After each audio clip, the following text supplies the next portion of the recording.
Jesus walked the dusty roads of Galilee with a profound secret. It was a secret not of power or politics in the way the world understood them, but of relationship. At the very heart of his life, his teaching, and his actions was a unique and deeply personal connection with the Father within the mother of matter. This was not just a title of respect or a distant theological term. For Jesus, Father within was the source of his entire being, the very air he breathed.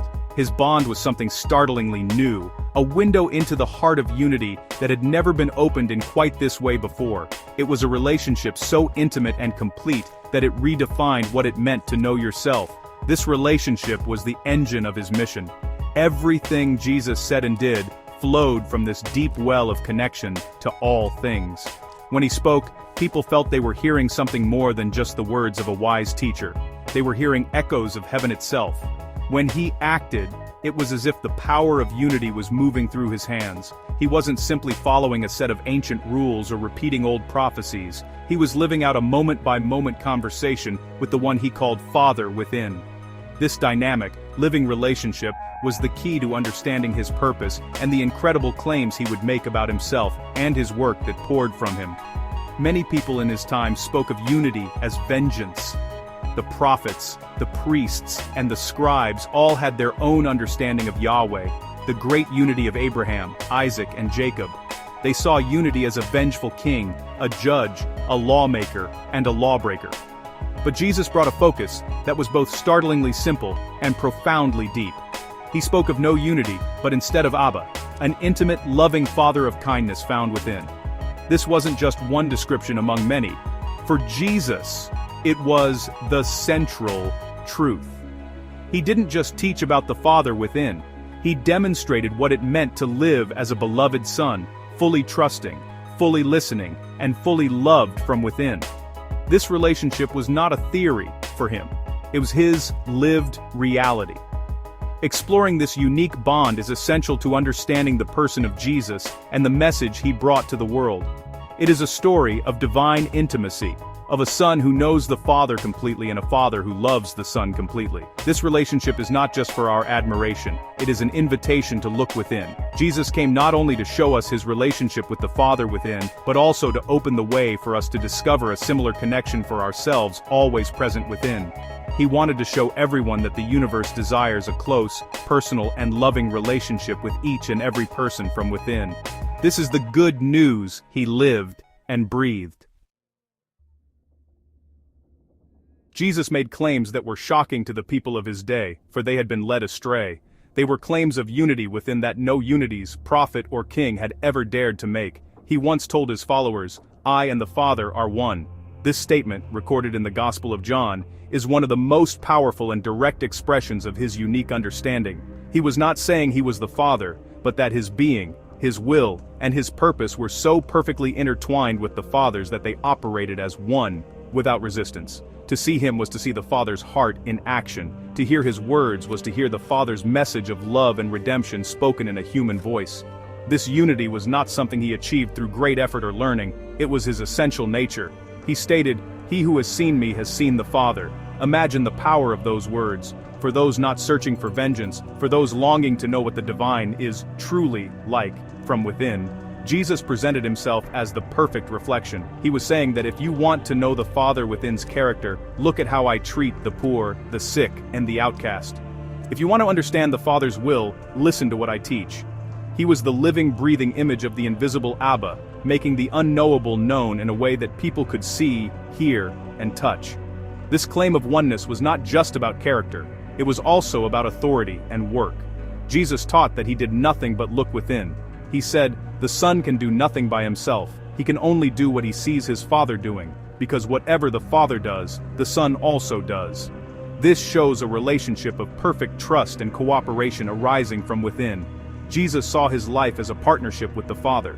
His miracles were not his own magic, they were the Father's power flowing through the mother of his matter. His teachings were not his own philosophy, they were the Father's wisdom shared with the world through the Son who sat and listened within. He was the Son who was perfectly attentive to the Father's every move. This profound unity explains why his claims were so challenging. He was not just another prophet pointing the way to vengeance, he was claiming to be the way-shower himself. He was the place where heaven and earth met.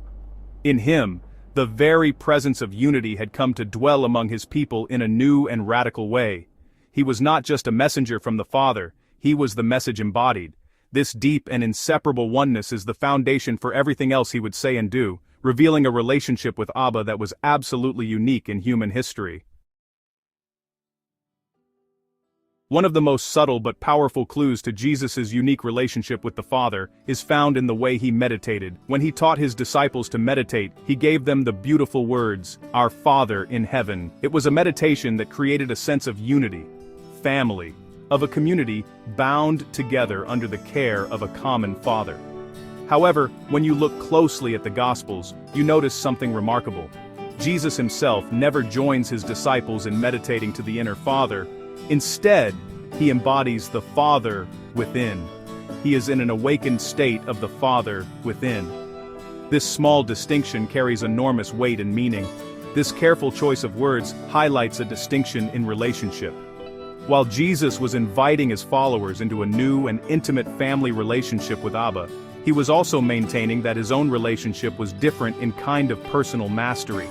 He is the Son in a way that no one else has obtained. His is an eternal sonship, existing from the beginning and radiating through. His disciples, on the other hand, become children of unity through adoption, through grace, through the new way he was opening up for them. He is the Son by nature. They are sons and daughters by grace. His use of "my Father" protects this unique and foundational truth. Think of it like this. Jesus is the natural-born heir to the kingdom within. He has always been a part of the royal family, just as we. He invites others to join into this family, to share in the inheritance, and enjoy the love of the Father of all. By meditating to our Father within, Jesus is not excluding his disciples from a relationship with unity, but inviting they to join in the inner revolution. Instead, he is clarifying the very basis on which their relationship is possible. It is because of his unique sonship that they can be welcomed as children. This distinction is not about creating distance, but about establishing the proper order of things from within. His unique sonship is the bridge that allows humanity to cross the chasm and be reconciled to unity, through redemption. He is the first-of-a-kind Son who makes it possible for many to become sons and daughters of unity. Without his unique relationship, the invitation to meditate on our Father within wouldn't be. It is his singular, perfect, and eternal bond with the Father within that gives power and reality to the family of unity he came to establish, and never a religion. His meditative life reveals a deep truth about who he is and what he came to do. In the most agonizing moment of his life, in the Garden of Gethsemane, Jesus meditated with a word that was shockingly intimate. He cried out, "Abba, Father within." This Aramaic word, Abba, is not a formal, religious term, as it was restricted by the priests as dangerous. It is the word a small child would use for their father. It is closer to daddy or papa than to the unity known as vengeance. For a man of that time to address the Lord of War, vengeful unity of the Jews with such a tender and familiar term, was revolutionary. It revealed a depth of trust and intimacy that went far beyond the normal religious allowed experience. This use of Abba strips away all formality and pretense. It is the language of the heart, spoken from a place of complete dependence and love. In that dark garden within, facing unimaginable suffering within, Jesus did not turn to theological formulas or a distant king, he turned to his Abba. This shows us that his relationship with the Father within was not based on duty or fear, but on a deep, unshakable love. Even in his darkest hour, he knew he was a beloved son talking to a loving daddy. It is a powerful glimpse into the very core of his prayer life and his inner world. The use of Abba also communicates absolute trust. A small child trusts their father completely. They believe their father can do anything, fix anything, and will always protect them. When Jesus prays, Abba, Father, within, everything is possible for you. He is expressing this same childlike, yet profound, trust. He is placing his entire situation, his fears, and his future into the hands of the one he knows loves him perfectly. It is a model of faith that is not about intellectual agreement but about relational surrender. It is trusting the person of the Father, not just a set of beliefs or rituals about him. By using this term, Jesus was not being disrespectful. He was revealing the true nature of unity was not a vengeful unity. He was showing the world that the creator of the cosmos is not a cold, distant deity, but a father whose heart is full of tender love for his son and, by extension, for all his children. The word Abba cracks open the heavens and lets the warmth of unity's love shine through. It is an invitation for all of us to approach unity not with fear and trembling but with the simple, loving trust of a child who knows they are safe in their father's arms. Through his words and his stories, Jesus painted a rich and beautiful portrait of the Father's character. He wanted people to move beyond a view of a harsh rulemaker or an angry judge. Instead, Jesus described a father who is, overwhelmingly loving and generous. He told the story of the prodigal son where the father does not wait for an apology but runs to embrace his lost child. This is the Father Jesus knew, one who is always watching, waiting, and ready to welcome us home with open arms, celebrating our return with a feast. This generosity is, honestly, at the core of the Father's nature. Jesus also spoke of the Father's perfection and provision. He said, "Be perfect therefore, as your heavenly Father is perfect." This isn't a command to be flawless in an impossible way. It's an invitation to be complete in love from within, to love both friends and enemies, just as the Father sends his sun and rain on both the good and the evil. The Father's perfection is a perfection of love. Furthermore, Jesus taught his followers not to worry, because their heavenly Father knows what they need. He pointed to the birds of the air and the lilies of the field, cared for by the Father, as proof of his constant, providing care for his children. The Father Jesus described is also a sovereign, but his unity is expressed through care and attention. Not a single sparrow falls to the ground without the Father's knowledge. This is honestly a staggering thought. The unity of all things, who holds the universe in his hands, is also intimately aware of the smallest details of his creation. This sovereignty is not that of a distant tyrant, but of a meticulous and caring creator. It means that no part of our lives is outside of his loving gaze. He is a Father who is both powerful enough to rule the cosmos and personal enough to count the hairs on our heads. Finally, while the Father is not a judge, his deepest desire is to forgive. Jesus taught his disciples to meditate. Forgive us our debts of sin, as we also have forgiven our debtors of sin. This links our ability to receive the Father's forgiveness with our willingness to extend it to others. The Father's forgiveness is not a cheap transaction, but a communal one. It is a transformative power that is meant to flow through us and reshape our relationships in honest confession to each other.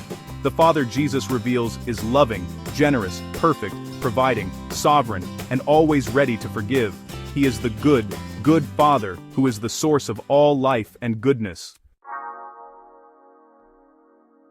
When Jesus moved through the towns and villages of Galilee, healing followed him like his own shadow. He touched the blind, and they saw. He spoke to the lame, and they walked. He embraced the outcast, and they were made whole. But, Jesus did not see these acts as his own personal achievements. He understood them as the direct result of his perfect unity with the unity within. He saw his healing work as unity's love and power flowing through him to restore creation to its intended wholeness. His hands were unity's hands at work in the world. Jesus operated from a profound spiritual perspective only unity provides. He did not see people as fundamentally broken, flawed, or separate. Instead, he saw them as already whole and perfect within, as beloved children of unity, even if they were covered by layers of sickness, sin, guilt, or shame. His healing was not about fixing something that was irreparably damaged. It was about calling forth the wholeness that was already present within them, a wholeness that came from their own connection to unity within. He was like a master who could see the finished sculpture inside the rough block of stone. This is why his healings were often connected to wholeness. When he said, "Your wholeness has made you well," he was not just talking about belief in his personal power, as Jesus knew their wholeness was always inside them. He was acknowledging that the person had opened themselves up to the healing power of unity within their divine blueprint that was already at work inside them. Wholeness was the act of trusting in this deeper reality, of aligning oneself with the divine wholeness that Jesus saw in them. His presence and his words simply acted as a catalyst, awakening them to the truth of who they already were in the eyes of loving unity and not of a sick society. Therefore, for Jesus, healing was a sign of the kingdom of unity breaking into the present moment.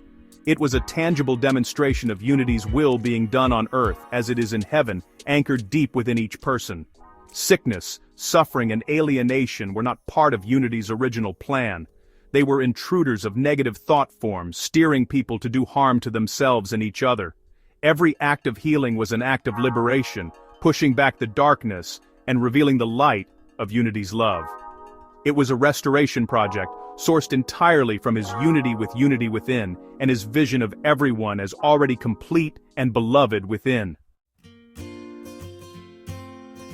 Jesus did not keep his intimate relationship with the Father to himself. It was not a private treasure to be guarded, but a gift to be shared with everyone. The most direct and beautiful expression of this sharing is the meditation he taught his disciples. When they asked him to teach his meditation, he did not give them a complex ritual or a secret formula. He gave them a simple, relational contemplation that begins with the revolutionary words, "Our Father within the Mother of Matter." This was a radical invitation to share in the same kind of intimacy with the unity of all things that he himself found and enjoyed. By teaching them to say "Our Father within," Jesus was creating a new community, a new family, united. The word "our" is deeply significant. It breaks down walls between people. It shows we are all a part of the human family. It means that the person meditating or contemplating next to you, regardless of their background, status, or past, is your brother or sister. You are all children of the same loving Father within. This meditation was not just for individuals to contemplate alone. It was a family contemplation, meant to bind the community together in a shared identity, as children of unity and of Mother Earth. It was a declaration that they belonged to the earth, cosmos, and to one another. This invitation changed everything. Before Jesus, access to unity was often seen as something mediated through priests, temples, and sacrifices.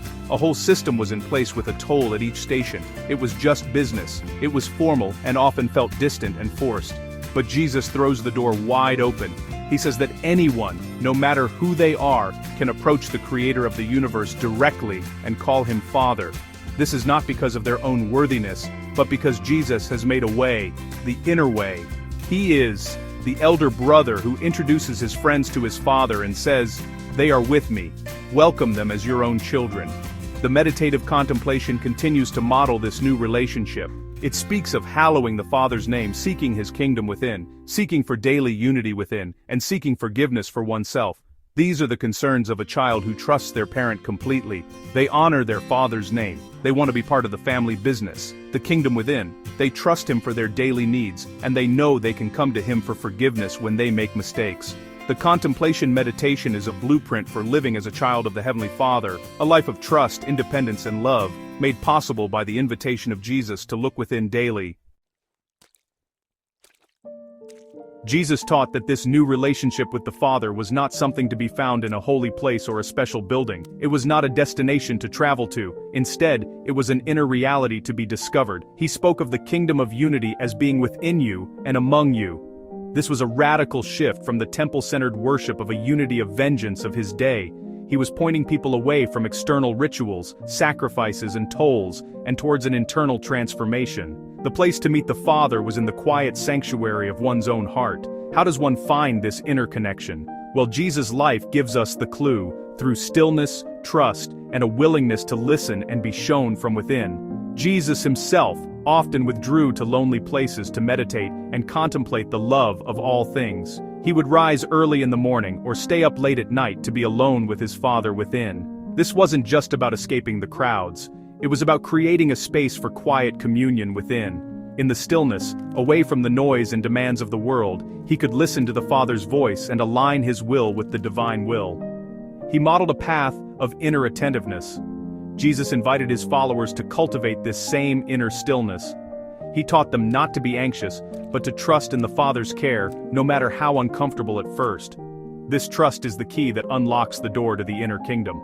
When we let go of our worries and our need to control everything, we create a space for the Father's presence to emerge.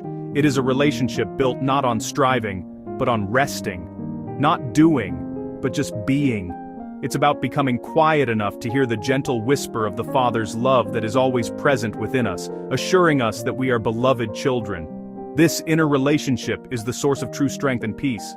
When we are connected to the Father within, we are no longer dependent on the changing circumstances of the outside world for our security.